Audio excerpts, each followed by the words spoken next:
The canned air still clung to my clothes when I stepped into the glass lobby of Aurora Global Media. My suitcase trailed behind me, wheels whispering over marble. I'd been away for 2 weeks, overseeing our coverage of the film festival, a trip that had gone flawlessly. My mind was already ticking through follow-ups, post-production notes, sponsor calls, but the energy in the office felt different, brighter, sharper, almost too loud. Conversations stopped just long enough for glances to pass between desks, a subtle ripple of awareness that I was back. Near the elevator, a new poster caught my eye, Aurora 3.0. The future starts now. The tagline wasn't mine. Upstairs. I didn't even have to ask before Grace from PR leaned toward me and whispered, "You missed quite the announcement." Her smile was polite, but her eyes held something between sympathy and warning. My office door was closed, which was unusual. I opened it to find Selena Vega, our CEO's daughter, standing by my window, surveying the skyline like it belonged to her. She turned, her designer suit immaculate, every detail Instagram ready. "Marina," she said warmly, stepping forward. "Perfect timing. Dad's in Switzerland for the next few months, and he's asked me to step in as interim global creative director." The words hung in the air, heavy but sugar-coated. I'd been the creative lead in all but title for years. Now the title was hers. Before I could respond, Damian Cross appeared in the doorway, his expression smooth and unreadable. "Selena's asked me to assist with launching Aurora 3.0, he said, as if it were the most natural thing in the world. Selena clasped her hands. "We're taking the brand into a bold new era, global live stream events, immersive campaigns, complete reimagining. It's going to be huge." I nodded slowly, choosing each breath before each word. "I'm sure it will be." Grace's voice from outside cut in, announcing the strategy meeting in 10 minutes. Selena swept past me, Damian at her side. I stood in my own office, the skyline beyond unchanged, yet every line of my work here suddenly felt provisional. I picked up my notebook and followed them to the boardroom, ready to see exactly what Aurora 3.0 meant. The boardroom was buzzing before Selena even began. Screens lined the walls, each showing sleek mock-ups of stages bathed in neon light, hashtags flashing across international skylines, and celebrity cameos from every continent. She stood at the head of the table, her voice confident, practiced, every phrase designed to dazzle.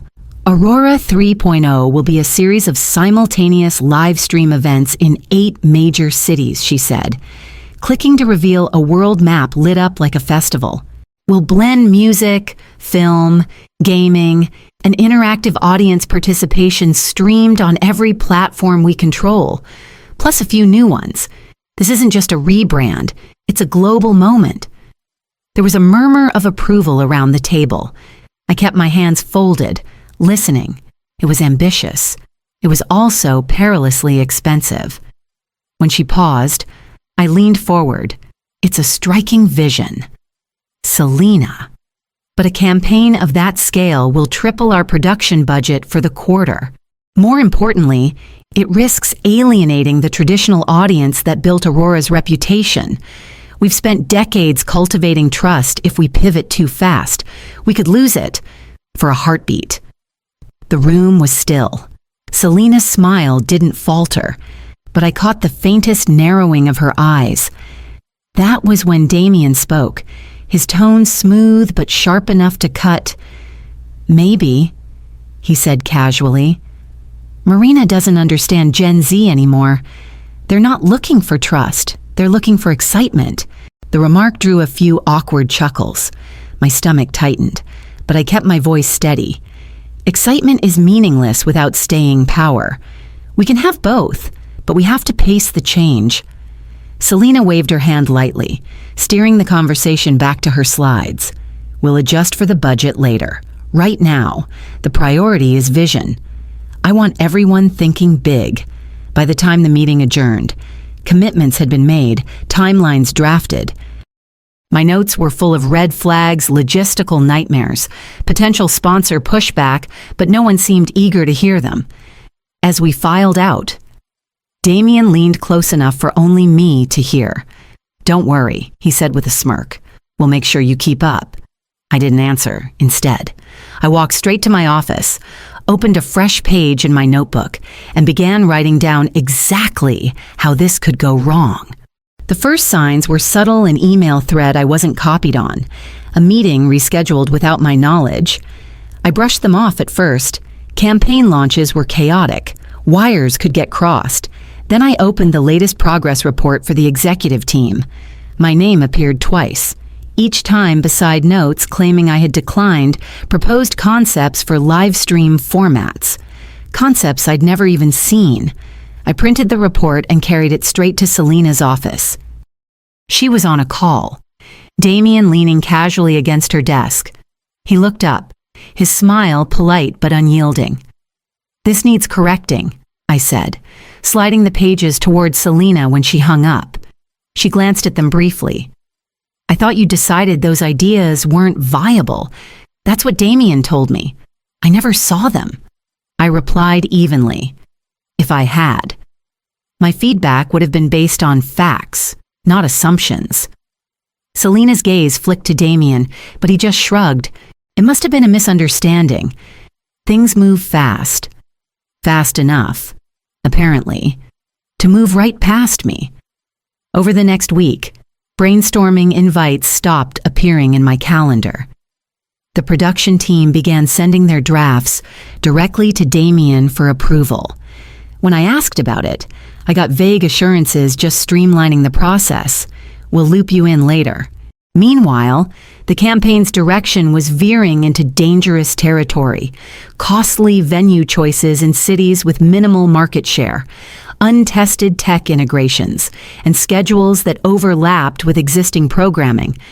I kept my observations to myself for the moment, documenting every detail. One afternoon, I passed the conference room and saw the door closed, blinds drawn.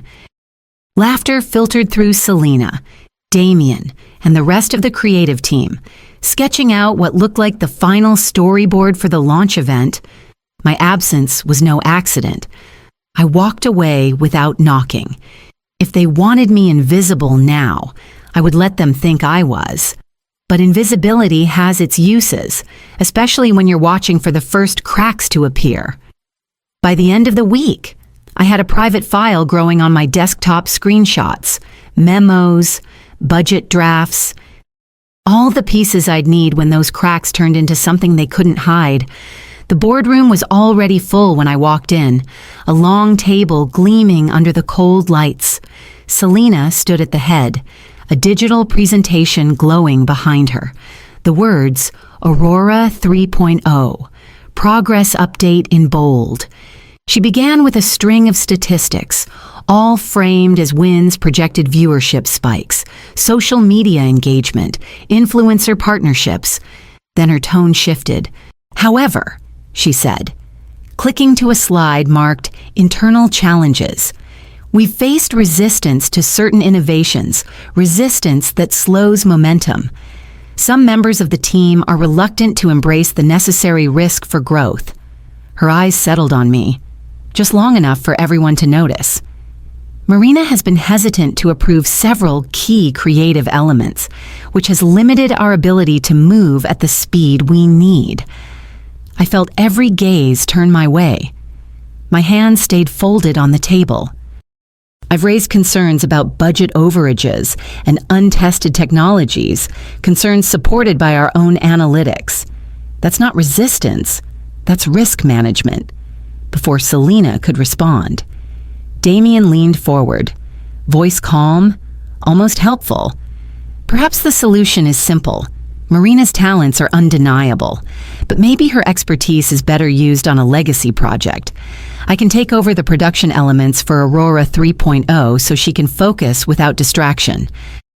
There was a ripple of nods, the kind that signal a decision is already made. Selena smiled faintly. "That's a constructive idea." Marina, we'll have you oversee the Heritage Series revival. It's important work and perfectly suited to your strengths. It was a demotion in all but name. I could have argued. But in that moment, I recognized the trap push back and prove their point, or accept quietly and keep my seat at the table, just not the table they thought I wanted. I nodded once. Understood. The meeting moved on without me. I sat back, taking in their voices as if from a distance, already shifting my mind toward a different kind of strategy. When the session adjourned, I left without a word, heading straight for my office to start outlining the Heritage Series and to keep building the file I'd been assembling in the background. The first week without my oversight felt like watching a slow-motion collapse from behind soundproof glass. Production emails began stacking up in my inbox not because I was looped in, but because panicked junior staff copied me in desperation. Venue confirmations had slipped. Technical rehearsals were double booked in Singapore. A key lighting shipment sat in customs because no one had filed the clearance forms I'd put in place years ago. I forwarded each message to the appropriate team lead, resisting the urge to step in directly. This was their show now. By midweek, the sponsors started calling, not me, Selena. Grace from PR confided over coffee that 2 major backers were threatening to pull funding unless they got firm delivery dates. Selena had promised them press exclusives and brand placements, but the production timeline was sliding, making those promises fragile. Guest bookings fared no better. The headline act for the Tokyo stream canceled after travel arrangements fell through. In New York, a high-profile director withdrew when the contract revisions Damien approved cut his creative control. I saw Selena pacing in the hallway outside her office one afternoon, phone pressed to her ear, voice low but tense. Damien emerged minutes later, smoothing his jacket. When I passed them, I caught his words. It's under control. Just trust the process. The thing about chaos is that it compounds. Each missed detail bred 2 more, and the cracks I'd been documenting widened into chasms. From my vantage point on the Heritage Series, I could see exactly how the dominoes were falling and how much it would cost to stand them back up. I kept my notes, meticulous dates, quotes, budget deviations. My file was no longer just insurance. It was becoming a blueprint for how to save the campaign. If and when I was called on. Late Friday afternoon, Grace stopped by my office, closing the door behind her. The CEO's been copied on the latest sponsor complaints, she said quietly. You might want to keep your phone close next week. I simply nodded, sliding my notebook toward me, and added one more entry to the growing record. The call came just after 9 on Monday morning. I recognized the Swiss country code before I even picked up. Marina. The CEO's voice was calm but clipped, the way it always was when something was on fire.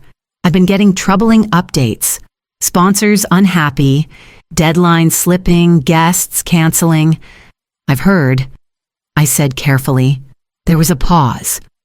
The faint hum of an open line across continents. I want you to step back in quietly. Review the entire Aurora 3.0 plan. Work with the teams you trust, and get us back on track. Selena doesn't need to know this came from me. For now, consider yourself my eyes on the ground. It was a delicate order, and a dangerous one. Understood, I said. After we hung up, I sat for a moment with my notebook open, the edges of my notes curling from days of additions. This was no longer about watching, it was about steering. Even if from the shadows, I started by pulling the latest production calendars and cross-referencing them with sponsor agreements and venue contracts, documents I still had access to through shared drives no one had bothered to revoke. Within an hour, I'd identified 3 critical choke points that, if handled quickly, could stop the bleeding, the customs delay in Singapore, the Tokyo talent gap, and the overlapping venue bookings in London and Dubai. That afternoon, I called in a few quiet favors. Old contacts in logistics, a producer I'd mentored years ago, a travel coordinator who owed me more than one. Every conversation ended with the same instruction. This needs to look like it came from the current team. By the end of the week, the lighting shipment was cleared, a new Tokyo headliner confirmed, and the London-Dubai schedule conflict resolved. No fanfare, no credit, just results. From the outside, it might have looked like Aurora 3.0 had found its footing.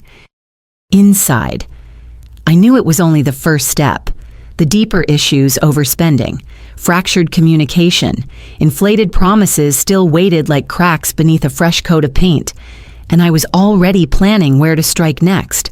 The summons came on a gray Wednesday morning, an emergency board meeting. All department heads required. When I stepped into the room, the air was taut, the kind of stillness that precedes a storm. Selena sat at the head of the table, her phone face down beside a stack of papers. Damien was to her right, posture relaxed, as if the room belonged to him. The CEO joined via video from Switzerland, his expression unreadable. "We need clarity on the reports I've been receiving," he said. "Marina, I understand you've been documenting the project's progress. Let's hear it." I slid a folder onto the table, its contents neatly tabbed. These are copies of sponsor emails that went unanswered, many redirected to Damien's private account. Here I pointed to a page is a contract revision he authorized, removing agreed deliverables in exchange for an inflated fee from the sponsor. The difference? It was billed to the project, not to the sponsor, inflating costs and eroding trust. Selena's brow furrowed. That's impossible. Damien told me the sponsors were the ones changing terms. I met her gaze. The sponsors have been trying to reach you directly. These copies came from them. All eyes shifted to Damien. He gave a short laugh, the kind meant to dismiss. This is a misunderstanding. I streamlined communications to avoid confusion. As for the fees, they were industry standard. The CEO's voice cut through.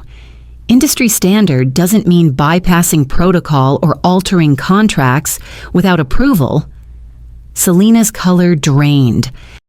She looked between us at Damien, who wouldn't meet her eyes, and at me, who had just dismantled the narrative she'd been given. The silence that followed was the loudest sound in the room. Finally, the CEO spoke, effective immediately. Damien is suspended pending legal review.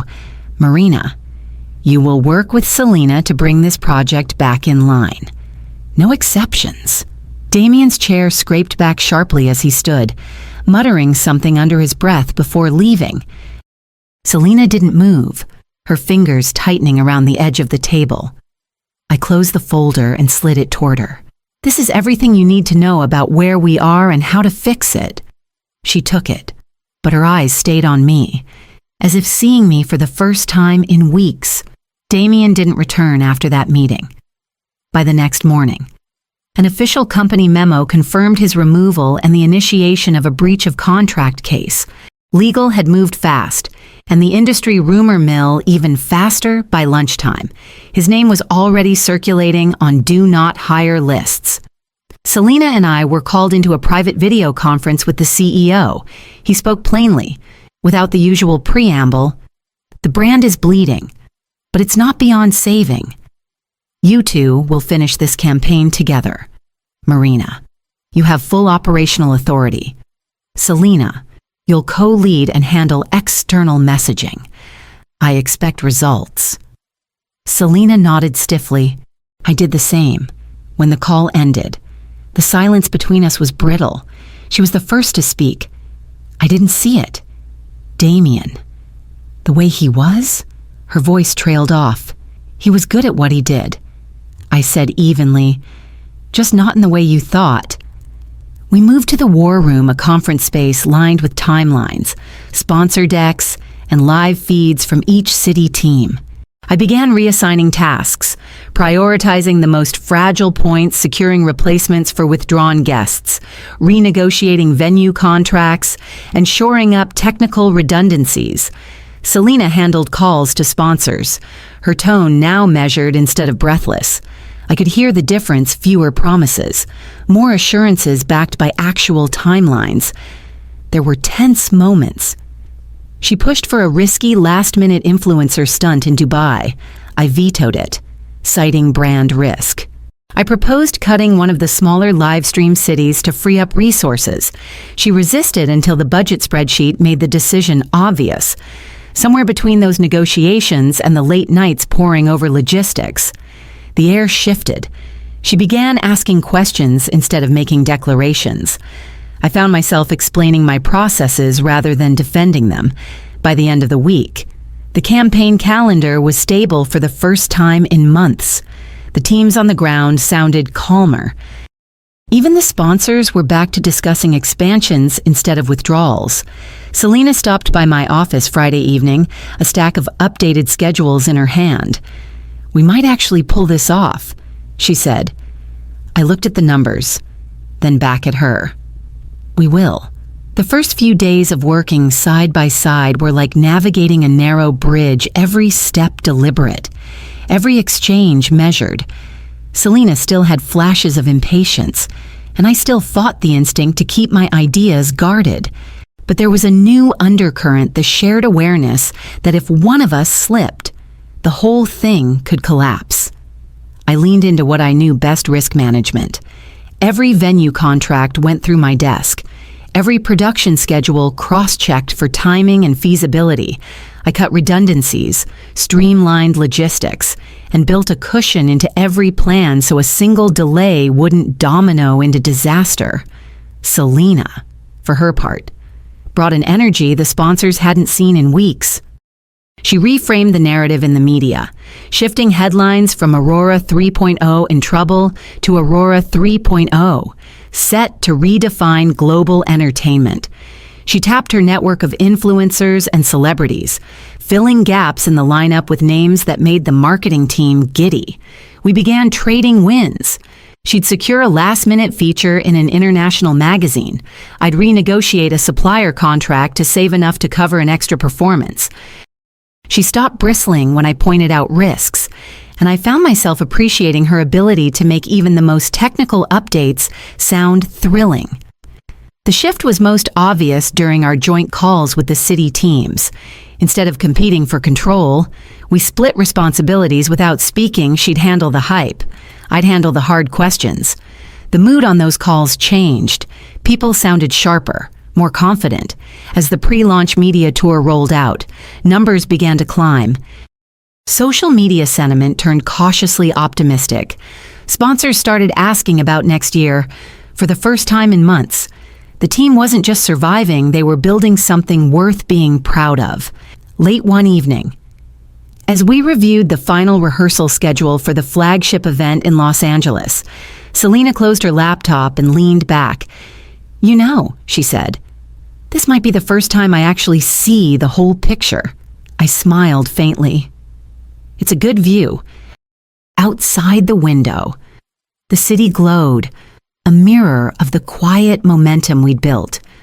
The flagship night was close now, close enough to feel the hum in the air. The flagship night unfolded without a hitch. From the moment the opening lights swept across the crowd to the final encore, every transition, every cue, every broadcast feed fired perfectly. The energy backstage was electric, years of experience meshed seamlessly with fresh ambition, and it showed. When the curtain dropped and the applause thundered on, I stepped into the green room to find the CEO waiting. He shook my hand, then turned to Selena. From his jacket pocket, he pulled a sealed envelope. 6 months, he said. Field training across our Asian branches. You'll learn operations from the ground-up kitchens, stage crews, contract negotiations.